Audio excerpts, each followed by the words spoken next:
What's up? What it is, what it was, what it shall be. We're back again, video 79. Today's video is called How to Invert the Babylon Matrix. And there's two simple answers. You want to see? See that? Love. Okay, these two things are actually the same thing. That's the crazy part. Number two, wisdom. Love and wisdom. Alright, so, I wish that I could describe to people how powerful what I'm showing you is. And it's working for me. Like, I swear to you, every day when I make one of these videos, that night I have prophetic dreams that are showing me the meaning of what I did that day. And today is no exception. And I'm not going to go into that because that would take hell of time. But we're going to start with 79, okay? Words, sound, and power. If people only knew, all the keys to everything are right at your hands. But instead of using them and unlocking the door to wisdom and immortality and bliss, everyone's living in Babylon. They choose Babylon every day. And just the number 79, the number of this video, is going to show us so much of the secrets, okay?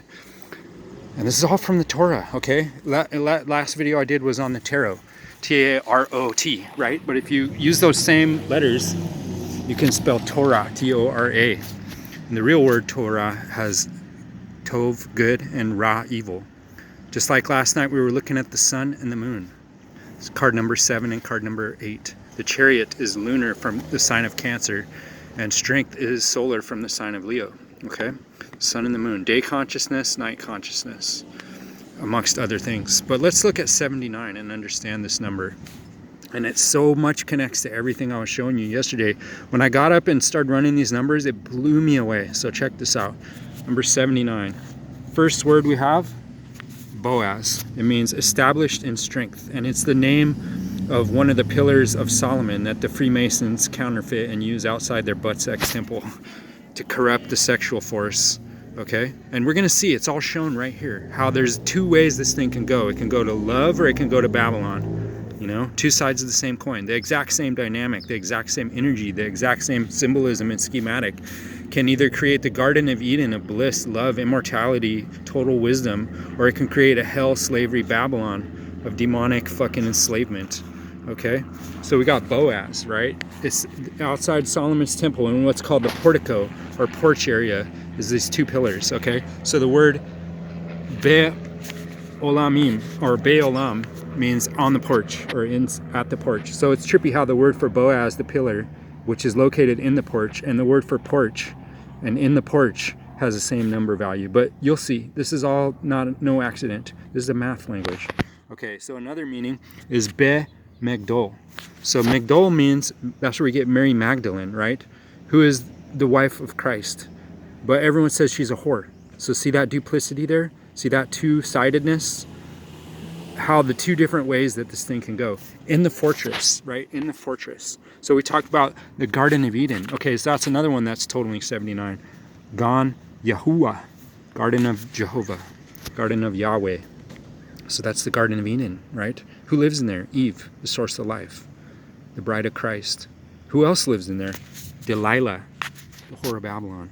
Okay, Delilah means of the night, right? She's the night spirit. In Kabbalah, they have Lilith, which is this succubus demoness that sucks the vital force out of men in their dreams and makes them bust a nut in their sleep in a non-procreative fashion.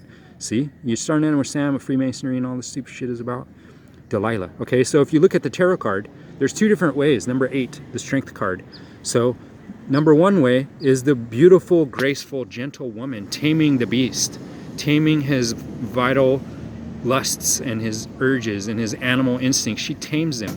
And on most of the cards it shows her, she's not shutting him up, she's not killing him, she's not chaining him up like Delilah did to Samson, right? Samson is Shemesh On, which are both words for the sun in Egyptian and Hebrew. Shemesh On. Samson is the sun god. His hair grows long as the sun approaches the solstice at the peak of its maximum power. Then what happens? Delilah, the force of night, cuts his hair. He loses all his power and he becomes enslaved, and he has to turn the wheel. He has to keep going around the wheel to grind grain.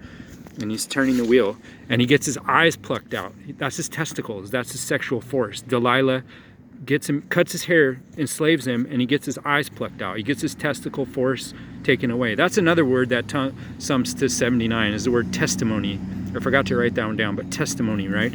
Comes from the testicles. In ancient Hebrew tradition, when you swear an oath, you put your hand under the testicles of the judge to swear. See? Showing you the sexual force is the bond and the covenant. It's supposed to be, right? It's supposed to be the covenant between the man and the woman. They call this ketub in Hebrew, and it's, or ketob, and it's a basically marriage covenant. It's a contract that man and woman sign into to create life. Okay? Which brings us to the next word in Greek. Gamete means to marry. And it comes, we have this word gamete, right? When a sperm and an egg combine to form the zygote, each one is called a gamete. So they're married together to form the zygote, the seed. And I showed that in the new moon video with the runes. And you will not believe how the runes in the Hebrew is all telling you all exact same shit. So we got two more words to get to. And this is going to take us back to the tree of life. So we got Og. Og of Bashan was a famous giant, one of the Anakim, right? Like Anakin Skywalker. Anakim and Og in particular means to have a long neck, right? So if you look at the tree of life, Da'at is right here. It's Adam's apple, right? Hello. This is where male and female come together through the power of speech, right? And they use, so in Tantra, when you do your tantric rituals, you visualize yourself with your astral consort, this divine female, and you speak the mantra out, and it goes into her mouth. You're kissing her. It goes into her mouth, goes down to her womb and into her vagina, and then you take it up back through your penis up to the pineal gland. Okay, so you're reversing the flow. You know, normally we go like this and bust a nut, but you're reversing the flow. In the tantric sexuality, the reverse flow is coming out, and you're using mantra, you're using speech, right? So we get into Og, the long neck. Why does he have a long neck? Because he's got Da'at. That's what gives him his power, his wisdom of unity between opposites, between the male and the female. Okay, so also the word Da means knowledge, and that's also 79. So every single one of these words, all is 79, and they're telling you all the same message. Okay, so what is this message? Okay, so you have the temple. It could be a good temple or an evil temple. It could be a Babylon temple, or it can be a holy Garden of Eden temple. Okay, and that's why you have a black pillar and a white pillar. Boaz is the black pillar. Okay, I'm pretty sure. I'm not exactly sure. I'll have to look that up. But Boaz is established in strength, right? That's what it means. In the fortress, the Migdal, right? It's a fortress. It's a protecting barrier, just like the Gan, the Garden of Eden, is protected by a flaming sword and an electric barrier of the fence, right? So how do you want to do with this? With your gametes, right? With your sexual energy of marriage, do you want to give it to Lilith, the demon goddess, who sucks away your vital force for non-procreative activity and only gives birth to internal demons and dark visions and dark, corrupt mental imagery? Okay? So we're showing you the sun and the moon yesterday, the strength and the chariot, right? Like I said, the chariot is your Merkabah. It's the power of your, you know, your sexual energy is what creates your astral body, and it's what gives you magical power. If you keep it in the garden, if you keep it within the sanctity of marriage between the divine man and the divine woman, it gives you infinite power and infinite life. That's why Eve means life. Infinite life. What does Christ say? He says, I'm going to give you life and more abundantly. I'm going to give you the waters of life. What's the waters of life? That's your sexual fluid. Hello. It's liquid. It's clear and white. You know, both of the, you know, lubricating sex fluids of the male and female are a clear or whitish fluid. You know, this is the moon. This is the moon fluid. Understand this. Not to be wasted. It's not to be dissipated in dark fantasies and manifesting your own demonic desires into reality. That's not what you want. You want to create life through Eve, okay? Through Magdala, the fortress of strength, right? You know, and today people don't understand this, and they think everything, you know, all this religion and spirituality is some kind of harsh judgment and this like restraint and restriction and punishment and some authority figure that's telling you what to do, what you can and can't do, and taking away your freedom. But it's the opposite. Everything's flipped in our society. Everyone thinks of religion and spirituality as this limitation and imprisonment, but it's the opposite. That's what makes you free. To control your force, to control your mind, to control your sexual energy is what gives you freedom and immortality. And everyone thinks it's the opposite, and they got it all inverted. Okay, so today we're telling you, okay, finally, now that we're 10 minutes almost into this video, I'm going to tell you declare intent. The intent of this is to invert the Babylon system. of dissipation, slavery, and corruption and ignorance. We're going to invert that, and we're going to flip it, and we're going to create the Garden of Eden and pure love and the sanctity of marriage and the sanctity of sexual union between the man and the woman to create life, to create happiness, to create eternal life, prosperity, power, everything good. Like this tree, infinite ordering principle of life force. It doesn't have to have money. It doesn't have to have a job. It doesn't pay taxes.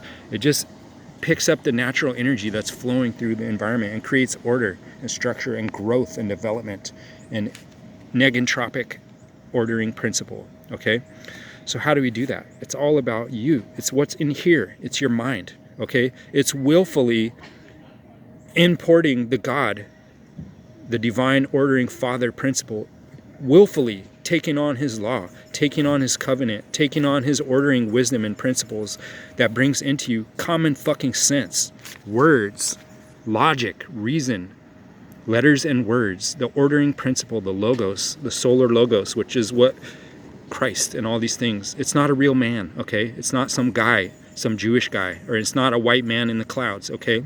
It's a principle of all creation. It's a principle of intellect. It's the principle of intelligence and ordering systems. Okay, so if you have this BDSM, dominance and submission, Masonic view, then you're submitting. You're being like this fucking slave to God. And that's not how it works at all. You know, your God is your own higher self. Okay, it's you at the end of the game.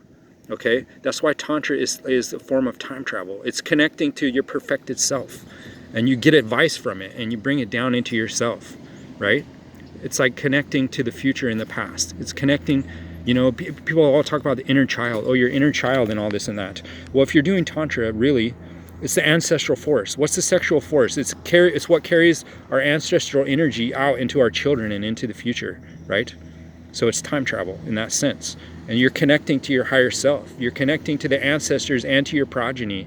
And you're seeing how you fit in your time and place, with your energy, with your 4 elements. How do you fit into this continuum, right? Tantra means a continuum. Like Tara, the goddess, is a thread. It's a thread that connects the continuum. It's karma.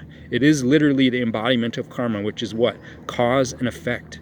Every action we do requires on resources that we take in, and it creates effects that we put out. Okay? This is simple knowledge. This dot knowledge of union of male and female, of cause and effect. Okay? This is power. This is how you invert the Babylon system. This is how you create freedom and bliss and eternal life and limitless energy. Okay? By voluntarily creating the fortress, the garden, you're bounding all your actions within cause and effect through wisdom, controlling yourself. You're controlling the night force of Delilah, and you're marrying your divine feminine power, the Gamete. You're marrying that together. You're marrying good and evil together. You're marrying above and below together. You're marrying the sun and the moon together, and then like the new moon. Okay, and then it moves to the full moon, which is birth and manifestation, pregnancy reaching maximum term. You know, this is the law. This is not my opinion. This is not someone imposing rules and telling you what you can and can't do. This is the law of how reality works. You can choose to fight it, or you can choose to work with it. If you fight it, you're in Babylon. You're in slavery. You're Samson grinding the grain with his fucking eyes and his testicles plucked out. His intellectual force and his sexual force is stolen by Babylon. Just like people that work all day long for money and tokens and credits, and you think that that money is defining you and all your possessions, okay? This is how you invert Babylon in one simple rule, okay? What does society tell you? It tells you that you're worthless and you have to go out and seek worth in the external world and gain approval, you know, and seek sexual, you know, energy by pretending and put on these costumes and masks and dyeing your hair and buying all these products and fucking identifying with your products and your clothes and your costumes. That's the opposite, okay? Everything of worth is inside. It's in you. Your energy, your wisdom, your knowledge, your intellect, your decision-making process. What you see is beautiful. That's valuable, okay? If you're in poverty, it's because you're looking for worth externally. If you're in wealth, it's because you recognize you are the wealth. You're God's chosen child. Your body is the bride. Your body is Eve. Your body, your physical body, is the divine feminine power. That's your wealth. That's your holy holies. That's your Migdol. That's your tower and fortress of strength, is understanding how to use the female, how to use the body, what it's for, what its purpose is, how to glorify it, how to uplift it, how to strengthen it, how to make it flower and bloom into its fullest possible potential, how to make it branch off and give fruit through the garden. Okay, that's what we're here to do. Invert Babylon, create wealth.